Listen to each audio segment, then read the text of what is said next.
In this video, I will show you how to add a different location to your Instagram story. Let's get started. First, you want to open the Instagram app. Now tap on the Your Story option.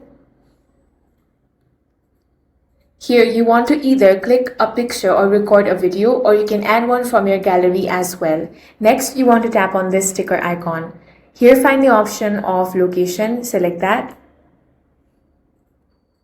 Now tap on the search bar and type the location you want to display. You can choose any location that appears in the Instagram's location database, even if you are not currently over there.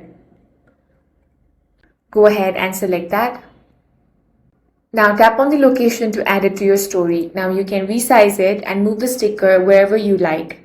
If the location wasn't available in your Instagram search result, you won't be able to create a custom location sticker.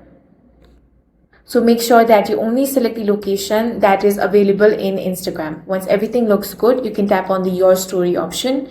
And in this way, you can add a fake location to your Instagram story. If you found this video useful, make sure to hit the like button and subscribe for more videos like this.